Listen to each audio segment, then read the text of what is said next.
کیا فیصلے کا دن قریب آ چکا ہے؟ کیا امام مہدی تشریف لانے والے ہیں؟ کیا دجال کے نکلنے کا وقت بالکل قریب آ گیا ہے؟ مفکر اسلام حضرت مولانا خلیل الرحمن سجاد نعمانی صاحب دامت برکاتہم نے اس مختصر سے ویڈیو کے اندر بہت ہی اہم نصیحتیں اور بہت ہی قیمتی باتیں بیان فرمائی ہے۔ میری آپ تمام سے گزارش ہے کہ اس ویڈیو کو مکمل سنیے، اور میں یقین سے کہتا ہوں کہ اگر آپ نے اس ویڈیو کو مکمل سن لیا تو آپ اس ویڈیو کو ضرور اپنے دوست احباب میں شیئر کریں گے، اور میں درخواست کروں اس ویڈیو کو سننے کے بعد اپنے دوست احباب میں اس ویڈیو کو ضرور شیئر کیجیے۔ بہت غور سے جملہ سننا، فیصلے کے سال آ رہے، اب دنیا کی زندگی میں زیادہ وقت باقی نہیں، پوری دنیا کی زندگی میں زیادہ وقت باقی نہیں، اب فیصلے کے دن آ رہے ہیں۔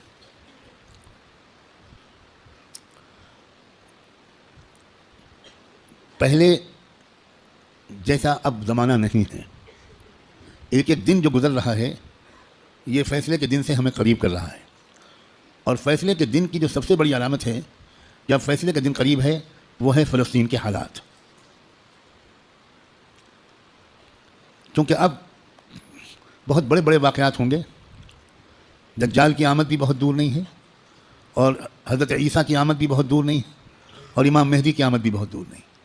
اب مسئلہ یہ ہے کہ اگر اب بھی ہم گناہوں کی زندگی میں لگے تو ہمیں اللہ دجال کے ساتھ کھڑا کر دے گا، توبہ کی توفیق بھی ہم سے چھین لے گا، حضرت امام مہدی کے دشمنوں کے لشکر میں ہم کھڑے ہوں گے۔ اب یہ دیکھو، یہ وہ وقت ہے، کچھ پتہ نہیں کس وقت اگلا قدم اٹھ جائے۔ جو نشانیاں اللہ کے رسول نے بتائی تھیں آخری فیصلہ کن دور کی، بڑی تیزی کے ساتھ آ رہی ہیں۔ اس میں ایک نشانی یہ تھی کہ بہت بھیانک جنگ ہوگی یہودیوں کے درمیان اور اصلی ایمان والوں کے درمیان۔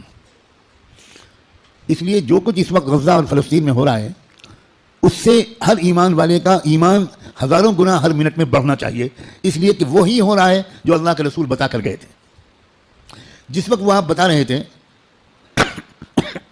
اس وقت تو فلسطین میں کوئی مسلمان تھا ہی نہیں، اور آپ یہ بتا رہے ہیں کہ ایک بھیانک جنگ ہوگی، خطرناک جنگ ہوگی، یہودیوں اور ایمان والوں کے مابین ایک خطرناک جنگ ہوگی۔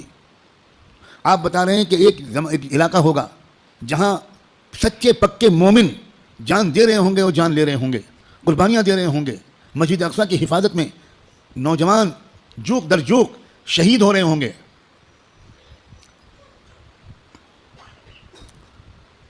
اور اللہ وہاں کے مجاہدوں سے سب سے زیادہ خوش ہوگا، اصلی ایمان والے وہیں پر ہوں گے۔ یہاں تک کہ جب صحابہ نے پوچھا کہ یہ لوگ جن کے بارے میں آپ کہہ رہے ہیں سچے پکے مومن، یہ کہاں ہوں گے؟ آپ نے فرمایا یہ بیت المقدس اور اس کے چاروں طرف ہوں گے، مسجد اقصیٰ اور اس کے چاروں طرف ہوں گے۔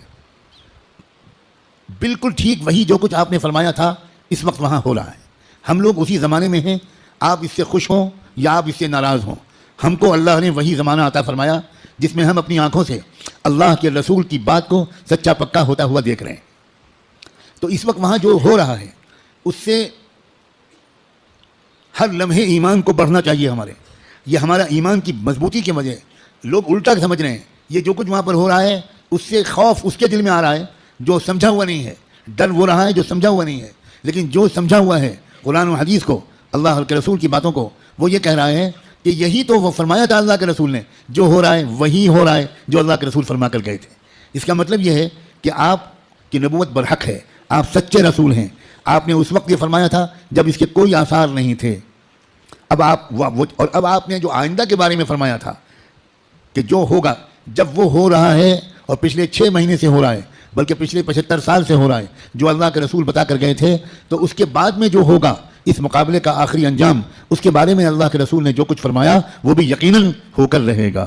اور وہ کیا ہوگا؟ وہ یہ ہوگا کہ اللہ کے کلمے کا بول بالا وہاں سے پھیلنا شروع ہو کر پورے عالم کی ہر کچی پکے گھر میں اللہ کا کلمہ داخل ہوگا، پوری زمین پر انصاف کا نظام قائم ہوگا، اللہ کا حکم چلے گا، باطل ٹوٹے گا، حق کا غلبہ ہوگا، ایمان والوں کو اللہ تعالیٰ عزت، حکومت، اقتدار، طاقت، غلبہ دیں گے، ان کی قربانیوں کے انعام کے طور پر ضرور دیں گے، اور پھر دجال کا قتل ہوگا، دجال سے چھٹکارا ملے گا۔ پوری دنیا میں لا يبقى بیت مدر ولا وبر الا وتدخل فيه کلمۃ الاسلام بعز عزیز او بذل ذلیل۔ اللہ کے رسول کی حدیث کے الفاظ ہیں کہ کوئی کچا پکا گھر یا کوئی خیمہ ایسا نہیں بچے گا جس میں اللہ کا کلمہ داخل نہ ہو جائے، طاقت کے بل پر یا قبول کر کے داخل ہو کر رہے گا۔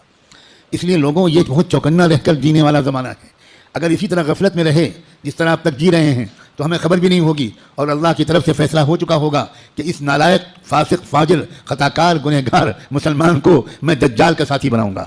یہ امام مہدی کا ساتھی نہیں بنے گا, یہ حق کا ساتھی نہیں بنے گا, یہ سچ اور انصاف کا ساتھی نہیں بنے گا, یہ مظلوموں کا خادم نہیں بنے گا, یہ ظالموں کا ایجنٹ بنے گا, یہ ظالموں کا مخبر بنے گا, یہ ظالموں کا دلال بنے گا, 4 پیسے کے لیے تھانے پہ جا کر مخبری کرے گا. یہ فیصلہ کسی لمحے ہم میں سے کسی کے بارے میں ہو سکتا ہے. یاد رکھنا, میں نے اللہ کی توفیق سے اپنی بساط کے مطابق بہت لمبی بات کو چند جملوں میں سمیٹ کر آپ کے سامنے رکھ دیا ہے. قسم کھا کے کہتا ہوں اس میں ذرا بھی مبالغہ نہیں ہے, فیصلے کا دن قریب ہے. اب اگر گناہوں کی طرف واپس لوٹے, اب اگر پچھلی زندگی کی طرف واپس لوٹے, جن غلطیوں کو چھوڑنے کا فیصلہ کیا ہے, بار بار اللہ تعالیٰ سے عہد کیا ہے, بار بار رو رو کر انفرادی اور اجتماعی طور پر یہ ارادہ کیا ہے کہ اب گناہ کی طرف واپس نہیں جائیں گے. دوستو, اب اگر واپس گئے تو پتہ نہیں پھر دوبارہ توبہ نصیب ہوگی کہ نہیں. کیونکہ یہ جو دن اب آ گیا زمانہ, اس زمانے کو پہچاننا علماء کا فرض ہے. علماء کی ذمہ داری ہے کہ وہ اس دور کو پہچانیں. پچھلے دور کی روایتی باتوں سے کام نہیں چلے گا. اب آپ کو اکابر علماء کے پاس رہنا پڑے گا, کچھ مہینے گزارنے پڑیں گے, تربیت لینی پڑے گی, ان کا اعتماد حاصل کرنا پڑے گا. جب اعتماد ہوگا تب وہ آپ کو خاص خاص باتیں بتائیں گے, تب وہ آپ کو اپنے سینے کا علم منتقل کریں گے, تب آپ کو وہ امانت سونپیں گے, آپ کو ایک ذمہ داری سونپیں گے کہ بھئی کس طرح امت کے عوام اور خواص کو, امت کے مردوں اور عورتوں کو, اور خاص طور پر امت کے نوجوانوں کو کس طرح سنبھالنا ہے. سب سے زیادہ بنیادی بات اس وقت مجھ کو اپنے سے بھی کہنی ہے اور آپ سے بھی, وہ ہے استقامت. اب جمنا ہے, کہو انشاءاللہ.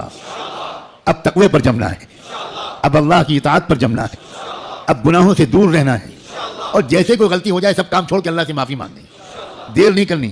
کیونکہ پل پل یہ خطرہ ہے. جو واقعی زمانے کے تقاضوں سے واقف لوگ ہیں وہ ہر وقت ان کا دل اس وقت فلسطین کی طرف لگا رہتا ہے, اور اس لیے کہ وہ بار بار تازہ ترین وہاں کی خبریں جاننا چاہتے ہیں کہ کہیں دجال آ تو نہیں گیا, کہیں کوئی ایسا دعویٰ تو نہیں ہو گیا. یہ غفلت کے ساتھ زندگی کے دن نہیں ہیں, غفلت کے ساتھ گزارنے والے دن نہیں ہیں, یہ بہت ہوشیاری کے دن ہیں. اور یہ بھی یاد رکھنا, الٹے سیدھے مقرروں اور مولویوں, الٹے سیدھے جو اپنے آپ کو عالم کہتے ہیں اور ہیں وہ جاہل, ان کی باتوں کے چکر میں مت آنا. وہ طرح طرح کی باتیں تم کو بتا کر تم کو غلط راستے پر لے جائیں گے. جو سچے پکے اکابرین ہیں, بڑے بڑے بزرگوں کی صحبت یافتہ, قرآن مجید کے مفسر, قرآن کو گہرائی سے سمجھنے والے, اللہ کے رسول کی منشا کو سمجھنے والے, پوری زندگی کے 24 گھنٹے اللہ کے دین کی خدمت میں گزارنے والے, جن پر وقت سارے بزرگوں نے اعتماد کا اظہار کیا, ان کی بات ماننا ہے.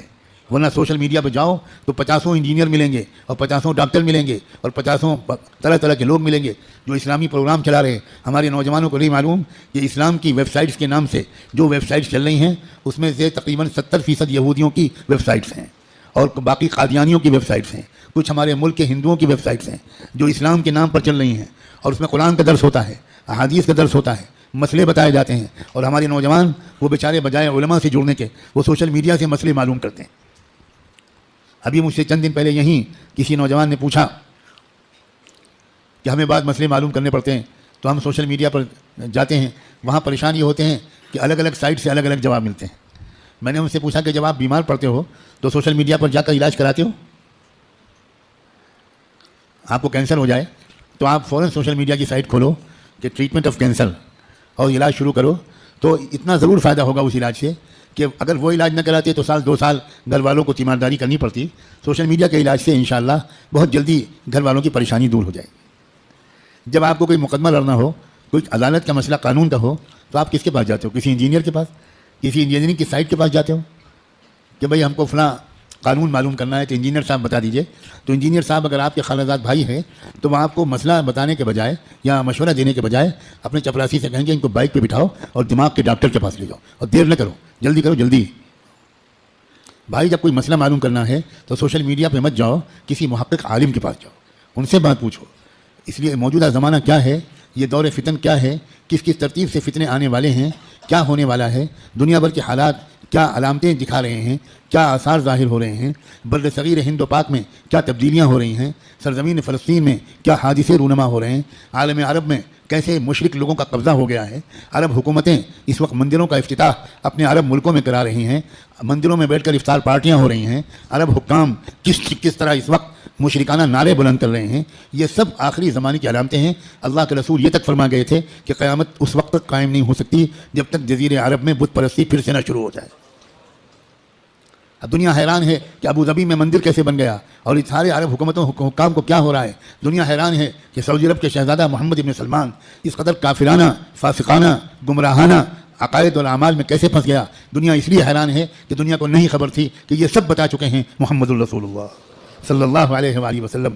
یاد رکھنا بھارت کے مسلمانوں، ہم محمد ابن سلمان پر ایمان نہیں لائے ہیں، ہم محمد ابن عبداللہ صلی اللہ علیہ وآلہ وسلم پر ایمان لائے. ہمارا کسی حکومت سے کوئی تعلق نہیں. اے سعودی حکومت کے گمراہ بادشاہوں، اے دبئی اور ابو ظبی کے گمراہ حکمرانوں، ہمارا تم سے کوئی تعلق نہیں. ہمارا تعلق محمد مصطفیٰ احمد مجتبیٰ سے ہے، ہمارا تعلق قرآن سے ہے، ہمارا تعلق حدیث سے ہے، ہمارا تعلق حرم شریف کے جدید ہوٹلوں سے نہیں ہے، ہمارا تعلق مکے اور مدینے کے ان یادوں سے ہے، ان واقعات سے ہے جن کا سلسلہ شروع ہوا تھا محمد الرسول اللہ کی پیدائش سے، اور اس کے بعد نبوت سے، اور اس کے بعد ہجرت سے، بعثت سے، ہجرت سے، اور پھر اس کے بعد بدر سے، احد سے، حنین سے، احزاب سے، قادسیہ سے، یرموک سے. ہمارا تعلق ابوبکر صدیق سے ہے. ہمارا تعلق تم سعودی بادشاہوں سے اور حکمرانوں سے نہیں ہو. بھارت کے حکمران کسی عرب حکومت کے نمائندے نہیں ہیں. بھارت کے عوام مسلمان کسی بھی عرب حکمراں کے نمائندے نہیں ہیں. بھارت کے مسلمان غلام ہیں محمد الرسول اللہ.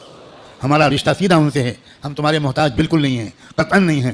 تم غلط کرو گے تو ہم غلط کہیں گے. ہمیں اس بات کا کوئی اندیشہ نہیں ہے کہ تم ہمارا ویزا بند کر دو گے، تم ہماری حاضری اس جگہ بند کر دو گے. سب کچھ اللہ کے ہاتھ میں ہے. ہمارا تعلق ایمان سے، قرآن سے. اپنے بزرگوں سے مضبوط ہونا چاہیے. بار بار کہہ رہا ہوں، کتابوں کا مطالعہ بڑھنا چاہیے. مجھے تم سے سخت شکایت ہے اور میں